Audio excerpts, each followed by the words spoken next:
Hello, Year 10, and welcome to today's lesson. To start off with a knowledge retrieval task, this is an essay question, and the question is, Lara Croft is a problematic character for female gamers. How far do you agree with this statement? This is a 6-mark question. It should take you about 7 or 8 minutes to do. You're aiming for 1 or 2 paragraphs. It's an AO2 question focusing on the CSP. This means that you are analysing the product as well as just explaining what it's about. The focus is on representation. Remember, we talked a little bit about how Lara Croft has positive and negative representational aspects. You need to decide whether you think Lara Croft is a problematic character, that she is someone that female gamers might have concerns about, or whether Lara Croft is not a character that female gamers might have concerns about. So spend about 6 to 8 minutes on this essay, then move on to the next slide.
Focus of today's lesson is on audiences. We've already talked a little bit about audiences in relation to video games and the negative influence games are meant to have, and also we had a look at a bit at the marketing side of the game. Today we're looking a bit more specifically at the target audience, and we're thinking about uses and gratifications of the game.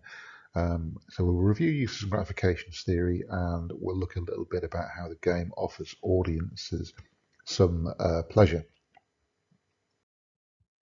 So why might players be attracted to Lara Croft Go? It did all right, it was a reasonably successful game. It's still available on the various software sites.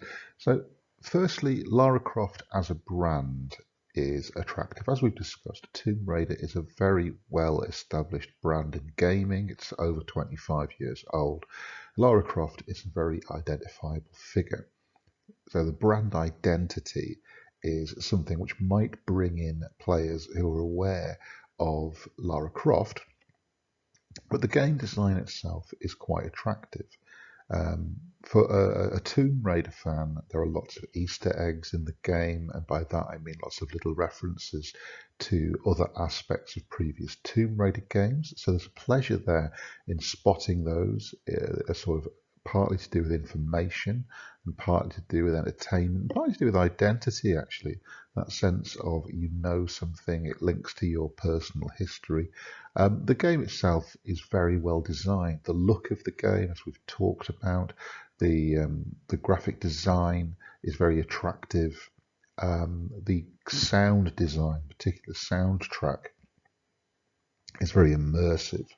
So Tomb Raider fans might enjoy their experience of the game. Now, you could argue that in terms of gender representation, we were talking about the other day, that it demonstrates a development in terms of gender representation, because the gender, Lara Croft's gender in itself doesn't matter. That's not part of the hook. Although you could also argue that one of the reasons Lara Croft is popular is because of her gender. So there's a bit of debate there.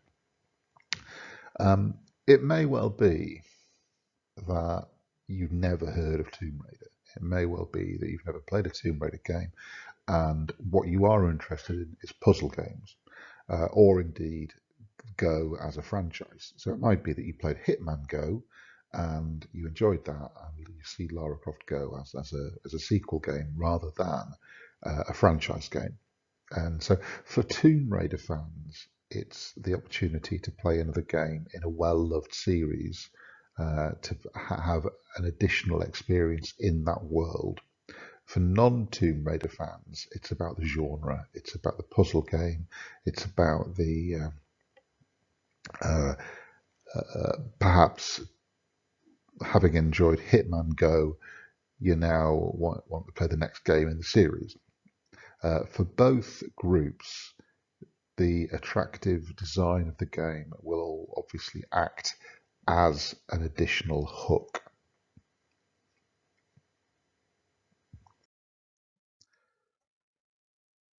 The Just on the subject of female representation in video games, I thought it would be interesting to consider social constructionalism and essentialism, which we talked about a little bit in relation to gaming earlier on. And as we've discussed, women are just as likely, if not more likely, to play video games as teenage boys are. So there is a key point there, that games are not just a masculine pastime. The audience for games is not just men. Um, and it may well be thought that there is a certain kind of game that women play. That, for example, Kim Kardashian Hollywood could be argued that is a game that is aimed at feminine interest. However, it's worth pointing out that many women also play adventure games, role-playing games, first-person shooters. So there isn't a case that games are gendered across particular genres. However, it is still difficult to find examples of strong female characters. They do exist, and there are more, but the representation of gender in games, as it is in films, is still somewhat stereotypical. And initially, for example, female characters in video games tended to have less of a role in the action, tended to be more the object of the quest, literally, as in the Mario games, your princesses and over the castle. And they were the reward, they were the prize, or they were something that needed to be protected as part of the gameplay. So you could say that this is very much an essentialist perspective, going right back to the idea of props princess.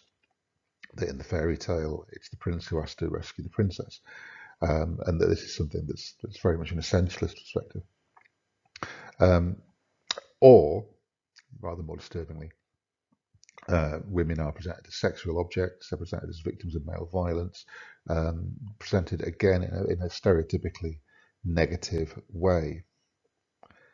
So literally the sort of stereotype of the princess or the prostitute, with very little scope for female characters to evolve beyond that. So what I would say is, in general, because many games are written and designed by men, there does tend to be, in some cases, an essentialist representation of women, literally programmed in. Essentialism at its core, essentialism is effectively about behaviour being programmed in, rather than the social constructionalist idea, which is that you can break your programming. With a game, because the programming is very difficult, or if not impossible to break, what we see is the developer's view of women and gender. So I would argue that in some respects, Lara Croft as a character represents an attempt to break that sort of stereotypical view. Whether or not it's successful, it's a matter of debate. Right, we're going to think a little bit about the semiotics of Lara Croft Go. Now, remember, semiotics is the study of signs, it's the study of symbols. So we're thinking here about, I've mentioned a lot about the gameplay design, and we're thinking about how the game is designed to attract players.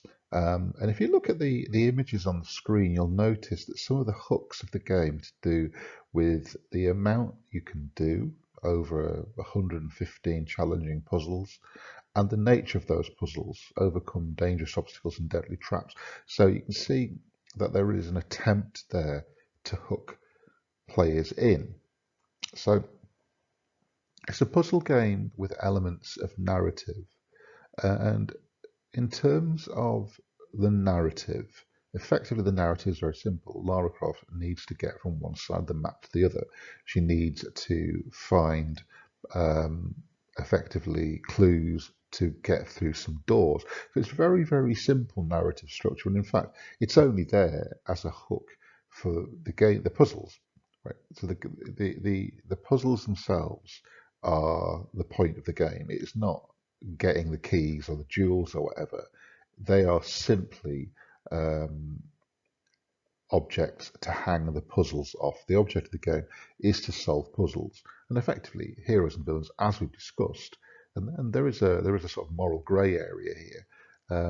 We, the player, controlling Lara, we are the heroes. All of the obstacles Lara has to face, they are the villains. And so, for players, that simple narrative acts as a hook. It acts as a way to draw them in. You're not really thinking about the story of the game, and most Tomb Raider games do have a clear narrative. In this case, it is as simple as it gets. As we've discussed, the game might belong to several genres, Most obviously turn-based puzzle game. It's a bit hard. It's a bit of a stretch to put the game in the role-playing genre or the action-adventure genre, because obviously it is a very linear game. It is a puzzle-solving game. You don't imagine that you are Lara in these situations. But because the game world is quite attractive, it does become quite immersive. And so it's not just about solving the puzzles, it's partly about the atmosphere that's created, it's partly about spending time in the game world.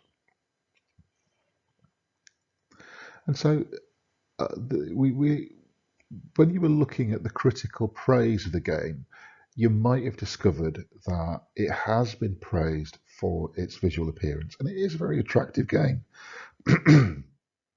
The the design of the game world is a slightly cartoonish quality, using sort of slightly pastely colours. A little bit like Kim Kardashian Hollywood, I suppose. It creates quite a pleasant visual texture.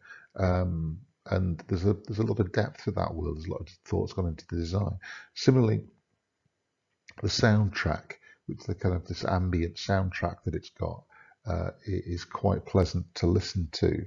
So these are things that are, once you start playing the game, they're not going to put you off. They're gonna keep you kind of coming back, because they're quite enjoyable.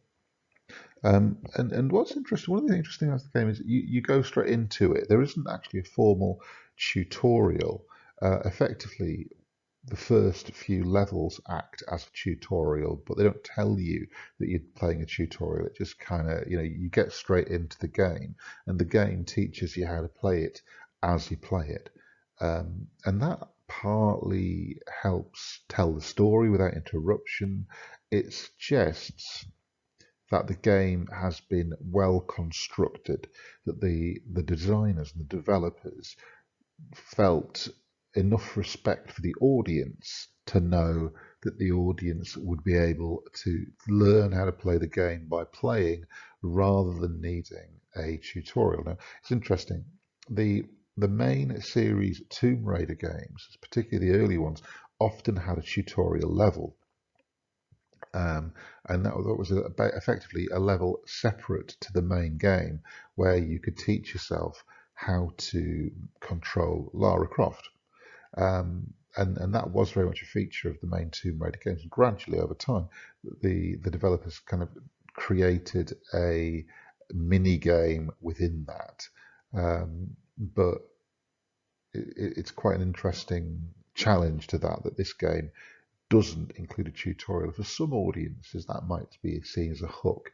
It kind of suggests that the audience has a degree of skill already in this kind of game, particularly if you've played another game in the series, and that maybe will make the audience feel a degree of enjoyment when playing the game.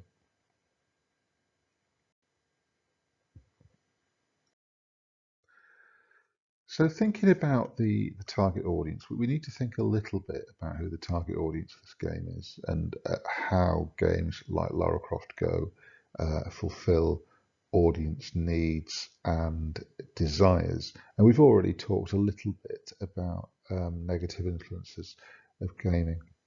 And it's worth noting that Lara Croft is one of the most successful video game heroines, and we have this dichotomy, really, that Lara Croft is a strong female character. She's a tough female protagonist, but she is also a sex object, and designed by men, and partly for the viewing pleasure of men.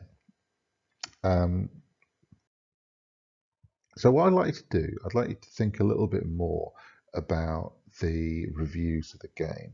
And I'd like to spend about 10-15 minutes just on a couple of sites. I'd like looking at the reviews of the game, just noting down a few of the positive and less positive points that were made about the game. So why do we think the game is popular? Um, so there's a link to the Metacritic site. That's the PlayStation 4 version of the game, but the gameplay is pretty much the same. And there's also a link there to the official Square Enix website that you can have a look at. So I'd like to spend about 10-15 minutes just reading through the reviews of Lara Croft Go and getting some ideas about audience response to that. So what I'd like to do now is think about the uses and gratifications model. And remember, the uses and gratification model is designed to try and explain why audiences find media products appealing. And we're thinking about four broad areas. We're thinking about personal identity, how a media product helps you to understand a little bit about who you are and how you relate to the broader world. So what that media product tells you about yourself.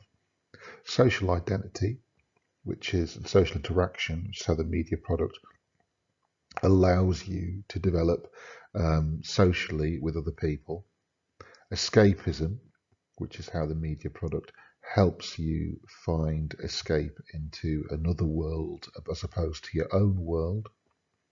And information and surveillance, how the media product teaches you about the broader world, what you learn from it, how it develops your knowledge, your experience, and so on and so forth. There's various things that you could apply to Lara Croft Go. For example, the game offers a bit of an escape in short bursts, that it allows you to escape from doing activities which maybe you would see as a waste of your time, such as travelling on the bus, waiting for someone. The game offers an escape from that. It is a game that offers you escape into a fantasy world, playing a strong female lead with the additional pleasure of learning how to solve the puzzles and feeling that you are developing your thinking skills. And there is that satisfaction there. There's also the sort of satisfaction from defeating enemies and that little buzz that you get from being a winner, a success, and that helps your sense of self.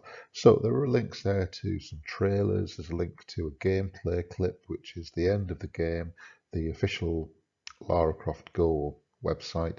Have a look at those and fill in the uses and gratifications sheet. It should take you about 5 or 10 minutes to do. Then when you've done that, move on to the final task. So this is another essay that should take you about 10 minutes, and this is a question about audience. The question is, Lara Croft Go only appeals to fans of the Tomb Raider franchise. How far do you agree with this statement? So as with the first question, this is an AO2 question. It's asking about the CSP. It's an analysis question. It's asking you to give an opinion. It's asking you to present an argument and to present evidence. And the really important thing, as with all of the essays that you write, is that you present clear evidence. In this case, your understanding and knowledge of the CSP, your understanding and knowledge of audience appeal. This should take you about 10 minutes, should be a couple of paragraphs. When you finish the essay, please photograph all your works. That's your knowledge retrieval task. It's your notes on audience. It's your uses and gratifications sheet. And this final essay, make sure that you've attached them, upload your work. Do check that you've uploaded it before you click turn in. Then make sure that you have turned in your work. Once you've done that, that is it.